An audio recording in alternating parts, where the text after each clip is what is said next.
Well, it's episode 12 of the Handy Homebrew Show, and today, Matt Paulson, we are talking kegging and bottling. So we're not done making our beer yet. We've made the beer. The beer is done. Okay. The beer's not carbonated. Oh. That's where the kegging, the bottling comes in. Now, I see. we've gone through the whole process. We've mashed, we've sparged, we've boiled, we've hop additioned, we've fermented, we've hopped, we've dry hopped, we've secondary, primary, tertiary. A couple guys mentioned in the comments they do tertiary for certain beers. We've waited months. Now, it is time to carbonate our beer so we can drink it. But can I drink it before I carbonate it? You can. It's flat. It is flat. It's flat. It's what flat. gives your beer that light body and that fizziness, that last peak you're looking for in a home brewed beer, any type of beer for that matter. So it's not hard liquor. We're trying to add a little bit of carbonation in there. Now, what we're going to talk today is just CO2. We're not going to get into nitro or anything like that. Okay, yeah, let's down keep the it road we simple. can talk. Yes, Keep it simple. we're talking about how we can get CO2 into the body of our beer. Okay. Well, let's talk about bottles first. Everybody starts with bottles first. Starts with bottles. Starts with bottles first. Okay, so simple 12-ounce bottle that you can buy, any of your favorite craft beer in. Yeah. The only thing is, you have to make sure it's a crown cap. Pry It off. has to be a pry-off lid. You can't reuse a screw-on lid that I know of. Yes. I've accidentally used some screw-ons, recapped them with a pry-off lid, and it leaks CO2. Okay. That's why it so leaks. it won't work. So you can get the bottles in 12-ounce versions. 22-ounce bombers. versions. You can get them bigger than that if you wanted to. I know there's some beers out there that come in like little 8-ounce cutie bottles. Yeah. When I first started bottling, I bottled in plastic bottles that were designed for pressure, though. They were pressure designed, and they came with the kit. And they said, yeah, you just screw it on, and it caps itself, and then it carbonates in there. It's okay. So it was like a soda pop bottle. Yeah, and you can use that. So we're talking bottling. When we bottle, we're going from our fermenter to our bottles. Now, we said in the last episode, not a big fan of cold crashing when you're going to bottle condition your beer. Right. Because it does what, Matt Paulson? Well, that just makes all of your yeast fall out of suspension and goes to sleep. Which you don't want that. Because you have to have some yeast. You're right. You have to have some yeast that's going to go into your bottles. So you rack off of your fermenter into your bucket, your bottling bucket, or racking bucket, whatever something. it's called. Now, you did it different when you started out than I did. Yeah. So you added the corn sugar. And here's the thing. Corn sugar. Corn sugar. We're going to say corn sugar. When you carbonate in a bottle, you want to use a sugar called corn sugar.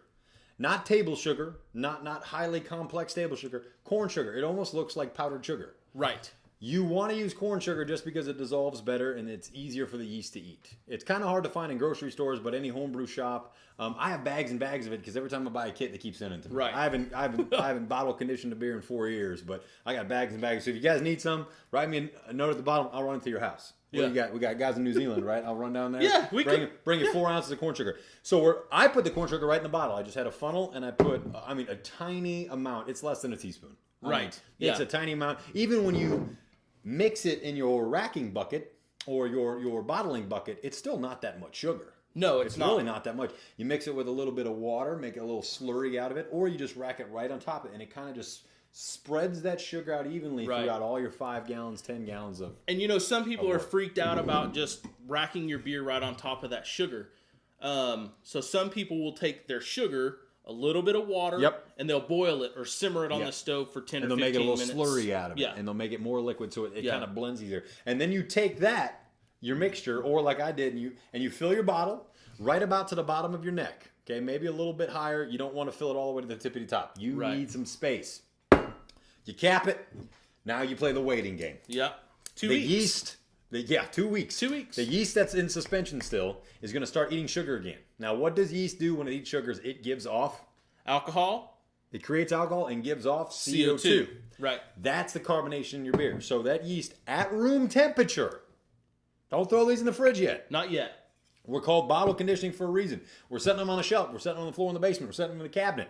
Right. At room temperature, where the yeast likes to work, at about 60 degrees, 65, 70 degrees. That yeast's job is to eat that sugar and give off the CO2. It won't give off too much, because there's just not enough sugar in there. Now, if you put too much sugar in there, what do you got? A bomb. Boom. I know of a buddy who had to put on a hazmat suit and poke them with a stick because they were blowing up.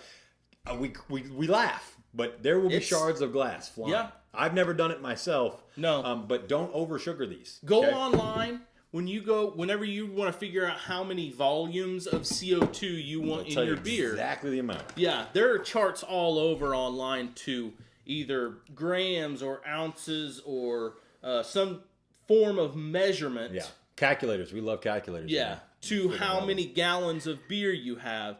So you get the correct amount of sugar, because if you it's a bomb. Yeah, it's dangerous. So what I did, Matt used to mix his whole amount of liquid and then put it in each individual bottle. He mixed it with the sugar. I would put the sugar in the bottom of empty bottles, and then I would fill in my beer. I'd just take a bottle, fill it all the way, and then I would cap it. Yeah.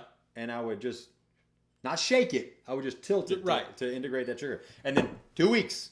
Right. At room temp. 2 weeks. And don't leave it in a cold garage or cold basement, because what happens to yeast when it gets cold? It'll go to sleep. It goes to sleep. And if it's asleep, you can't create CO2. Right. And then after 2 weeks, throw these bad boys in the fridge for a day or two. They get cold. You pop it and go. Yes. You got beer, guys. And then if you put too much sugar in it, you go. Yeah.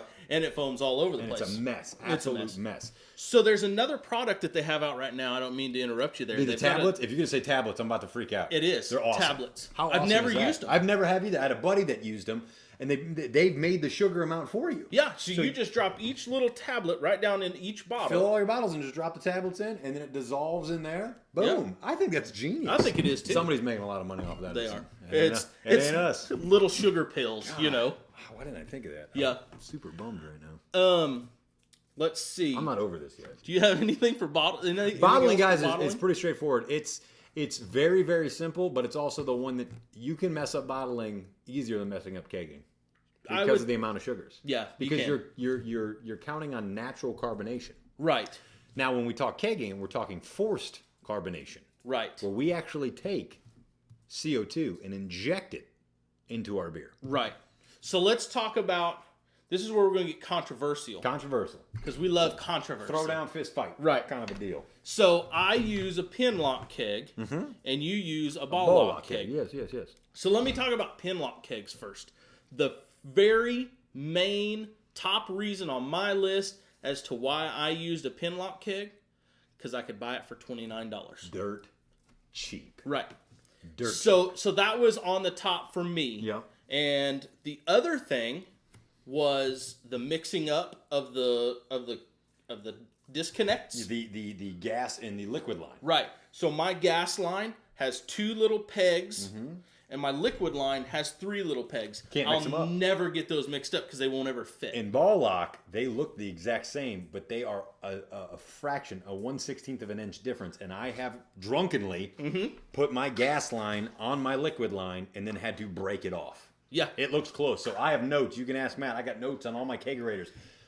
Star posts and blue gaskets are gas lines. Nothing but gas. They look alike, and you will sometimes be like, oh, not even think about it. Or when you wash it and you put them on, because it might be labeled on your keg, in and out. But if you screw on the wrong post, you're like, oh, it says in, and you put it on. Oh, no, that was the out one. Exactly. So it's a little bit different. Now, the reason I went ball lock keg is, first off, I got a bunch of them for free. Well, because a buddy used to work for Pepsi, and that's what they used to mix their syrups in Pepsi. Right. So I got a bunch of them for free. And also, I like the smaller footprint. They're a little bit taller, a little bit skinnier footprint, so I can fit 4 in my kegerator. With the pin locks, I can only fit 3 with the triangle space instead of putting them 4 deep. So there's pros and cons. Pros and cons. Well, one of the things that I do wish I had, and I'm not saying I can't get it, is the air release on the pin lock lids. Yes. I'm sorry, the ball lock lids.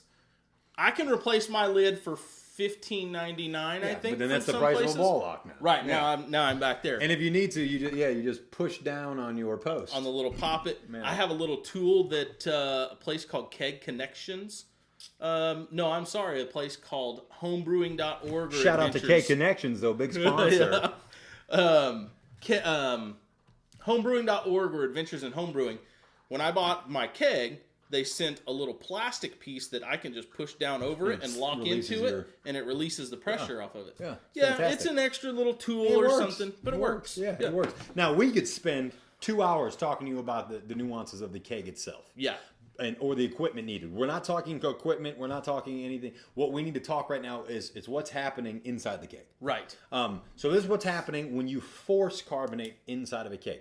I'm done with my beer. It's fermented out. It's flat. I fill my 5-gallon keg. I make sure I seal it. It's all been sanitized, obviously. Right. Washed, sanitized, yeah. And I purge the headspace of oxygen.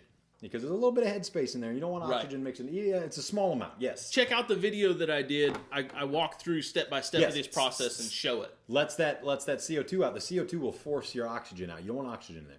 And then once you have it, you can either leave the keg and let it age a little bit like I've done in the past, or we can now start carbonating. Right. So I think there's probably three ways that I would recommend, and I don't even know if I would recommend them, but 3 ways to actually force carbonate your beer. The first one being the set it and forget it. That's me. Right. I love it. Yeah. I just use headspace only. Right. So what happens there is you set your PSI right where you go to another temperature. Yeah. Temperature chart, calculator, whatever.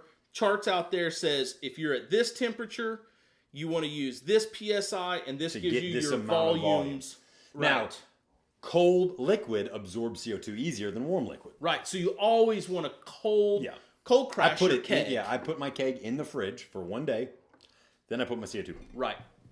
So then the second method is a method that I use because I'm very impatient, but not really, really impatient. So what I'll do is I'll put my keg in the fridge overnight, maybe even 2 nights, just to make sure it's cold. Put my CO2 on it. I'll turn my regulator all the way to 30 PSI. Yeah. And I mean, you can hear it. I'm not that, yeah. It's getting in there. It's getting in there. Then I'll let that sit for 24 hours. So usually do it in the evening. Then when I get home the next night from work, I'll go in there. I'll bleed the pressure off, hook up a regular line to serving pressure, serve a little bit of it. Check your CO2. Check it and see if I like it. Needs a little bit more. I'll put my CO2 back on, and maybe I'll only crank it up to 16 PSI. There is no science whatsoever behind the way that I do it. Just guessing. Yeah. But you've done it enough to know. Yeah. Now, the third way is the agitated way. Oh, yeah. I need my beer now. Right. Okay? Right now. So what I'm going to do is I'm going to hook my... it's chilled kegs. Yeah, you got to have it get cold, so sit it overnight. I hook my line on. Now, when you have a ball lock, people are like, oh, I like to put it on my outpost. I've never put it on my outpost because I don't want liquid ever getting into my CO2 lines. Right. So I put it on my inpost still. I put my keg on its side, and I set it to like 24, 25, and I shake the shit out of it for like 9 minutes. I just rock it. I sit in a chair, listen to a couple songs. And some people say, well...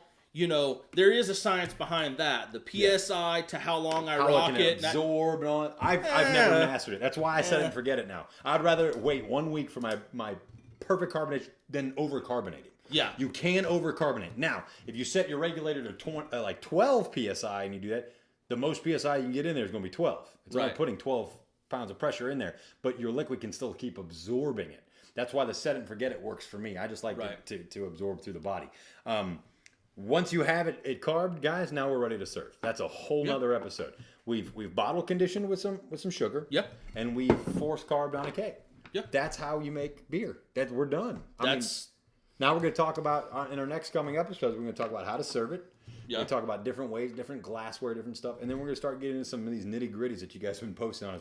That's the whole process. Took us 4 months. I know. We wanted to do all of that from the guy that just goes to the homebrew store and gets a kit. Yeah. To now he's ready almost. He's got a kegerator in the garage, and he's ready to force carbonate a beer because he's got a buddy coming over tomorrow. Yeah. So there's a lot going on. Now, a few updates before we move on to our favorite segment, Pints and Picks. Matt Paulson, we have a live website now. We do. HandyHomebrew.com. Okay? HandyHomebrew.com. Daily beer updates. We're going to have blogs and informational texts for you. Podcasts and video links. So stay tuned for that. We're recording our podcast coming up here soon. We got everything that you guys have wanted. You asked for podcasts, you're getting podcasts. You want articles, you're getting articles. All we ask is that you share us, you like us, you subscribe. Yeah. Tell your friends. If you want to be a contributor to handyhomebrew.com, let us know. Leave us a comment, leave us an email address, or go to the website, fill out our contact information. We would love to hear from you. It doesn't matter if you've been brewing for 6 months or if you're a professional brewer and you've retired. We want people to contribute. It's a homebrewing website for homebrewers. That's right. That's what we're talking about here, guys. So, before we do our next segment, only one thing left. What's left? We're not carbonation experts. I would say I'm a carbonation enthusiast. That was stupid.